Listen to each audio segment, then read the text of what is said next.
मेरे YouTube channel math solution में आपका स्वागत है।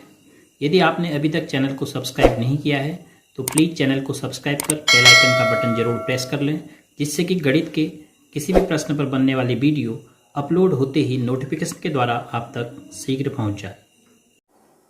प्रश्नावली 8.1 में प्रश्न संख्या 6 है। कोण ए और कोण बी न्यून कोण हैं, जहाँ cos ए बराबर cos बी।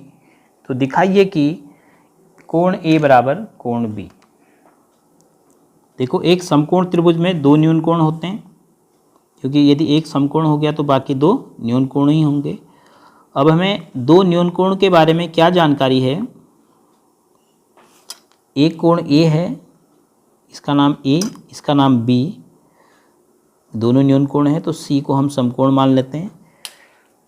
तो हमें दिया है cos ए बराबर cos बी। तो cos ए के लिए हम लिखते हैं आधार बट्टे कर्ण बराबर, इसके लिए भी लिखेंगे हम आधार बट्टे कर्ण। लेकिन ए के लिए आधार अलग हो सकता है, बी के लिए आधार अलग हो सकता है, क्योंकि कर्ण तो अपरिवर्तित रहता है। तो ए के लिए आधार है ए सी बट्टे कर्ण है ए बी बराबर बी के लिए। अब देखो, बी के लिए है आधार बी सी बट्टे कर्ण ए बी।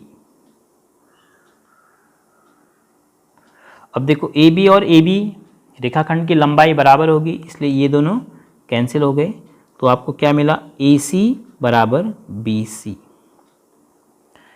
अब इस त्रिभुज में यदि ए सी भुजा बी सी के बराबर है, तो किसी भी त्रिभुज में अगर दो भुजाएं समान होती हैं तो समान भुजाओं के सम्मुख कोण बराबर होते हैं।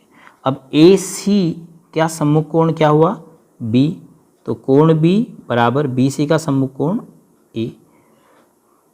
क्या लिखेंगे, समान भुजाओं के सम्मुख कोण।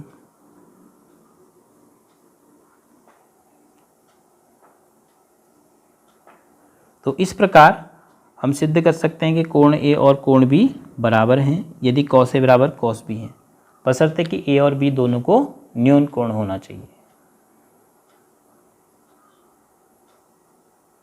प्रश्नावली 8.1 में प्रश्न संख्या 7 है। यदि cot थीटा बराबर 7/8, तो प्रथम भाग है वह 1 धन साइन थीटा गुणा 1 ऋण साइन थीटा बट्टे 1 धन cos थीटा गुणा 1 ऋण cos थीटा, और द्वितीय भाग है cot स्क्वायर थीटा का मान निकालिए।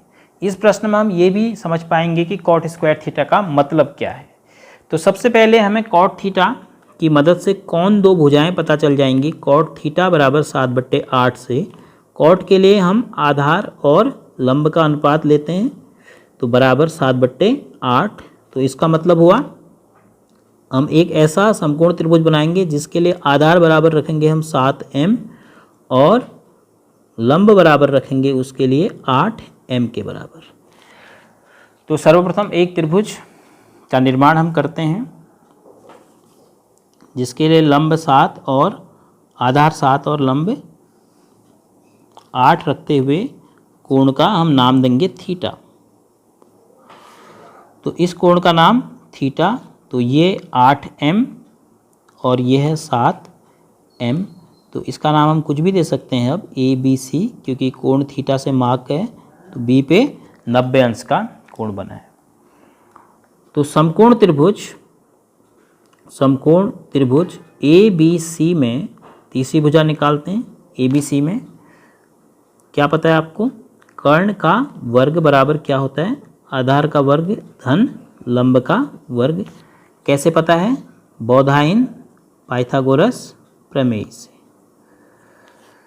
तो कर्ण क्या है, ए सी का वर्ग बराबर 8m का वर्ग धन 7m का वर्ग, 8 × 64 m का वर्ग और धन 7 × 49 m का वर्ग। तो इन दोनों को जोड़ेंगे तो 9 × 4 = 13, 6 × 4 = 10, 11, 113 m स्क्वायर ए सी का वर्ग मिला। अब यहाँ से आपको ए सी बराबर मिल जाएगा 113 m स्क्वायर का वर्गमूल। तो ए सी बराबर 113 का तो वर्गमूल आप नहीं निकाल पाएंगे, 113 ऐसे ही रहने दीजिए और m स्क्वायर का m हो जाएगा, तो कर्ण का मान आ गया 113 वर्गमूल 113 m। अब त्रिभुज की तीसरी भुजा भी हमें प्राप्त हो चुकी है, AC 113 का वर्गमूल गुणा m के रूप में। तो अब हमें कोई भी त्रिकोणमितीय अनुपात कहा जाए या उनका आपसी संबंध या उनकी आपस में कोई संक्रिया करके हमें प्रश्न दे दिया जाए तो हम हल कर सकते हैं। जैसे प्रथम भाग हमें दिया है अब 1 धन साइन थीटा गुणा 1 ऋण साइन थीटा बटे 1 धन कॉस थीटा और गुणा 1 ऋण कॉस थीटा का हमें मान ज्ञात करना है। तो इसके लिए सबसे पहले हम साइन थीटा और कॉस थीटा निकाल सकते हैं, या फिर हम साइन थीटा और कॉस थीटा इसी में अगर निकालेंगे तो लंबा हो जाएगा, वो प्रक्रिया लंबी हो जाएगी। तो हम अलग से पहले ही हम निकाल के रख लेते हैं। साइन थीटा बराबर लंब बट्टे कर्ण, तो बराबर थीटा के लिए लंब है 8m बट्टे कर्ण है वर्गमूल 113 है m, तो m से m कैंसिल, तो 8 बट्टे वर्गमूल 113 है। और कॉस थीटा बराबर आधार बट्टे कर्ण, थीटा कोण के लिए आधार है 7m बट्टे वर्गमूल 113 है m, m से m कैंसिल, तो 7 बट्टे वर्गमूल 113। अब हम इसमें साइन थीटा और कॉस थीटा का मान रखते हैं, तो 1 धन 8 बट्टे वर्गमूल 113 1 ऋण 8 बट्टे वर्गमूल 113 बट्टे 1 धन 7 बट्टे वर्गमूल 113 और 1 ऋण 7 बट्टे वर्गमूल 113। अब आपने एक फॉर्मूला पढ़ा है बीजगणित में, बीजगणितीय सर्वसमीकरणों के रूप में a धन b गुणा a ऋण b। तो एक संख्या धन दूसरी संख्या, एक संख्या ऋण दूसरी संख्या, तो होता था एक संख्या का वर्ग ऋण दूसरी संख्या। उन सर्वसमीकरणों को हमने उपयोग में लाना है, तभी हमारी कैलकुलेशन आसान भी होगी। वैसे ही 1 का वर्ग ऋण 7 बट्टे वर्गमूल 113 का वर्ग, क्योंकि हर में भी एक संख्या धन दूसरी संख्या, एक संख्या ऋण दूसरी संख्या के रूप में आपको मिला हो। तो बराबर 1 ऋण 8 अट्ठे 64, क्योंकि 1 का वर्ग 1 ही हुआ, 64 बट्टे 113 है, और बट्टे 1 ऋण 49 बट्टे 113। तो 1 ऋण 64 बट्टे 113 है, 1 ऋण 49 बट्टे 113 है। अब इसको हम आगे बढ़ाते हैं इधर।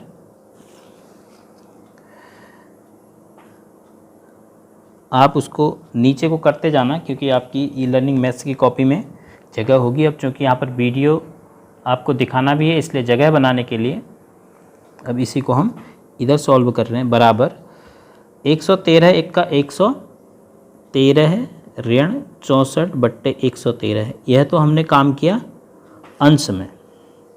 ऐसे ही बट्टे, ये जो बट्टे है, इस बट्टे को मैंने अब तिरछा दिखा रखा है, तो 113 है ऋण 49 बटे 113 है। ऊपर भी भिन्न का घटाना है, नीचे भी भिन्न का घटाना है। इधर आप घटाएंगे 113 में से 64, तो 36 और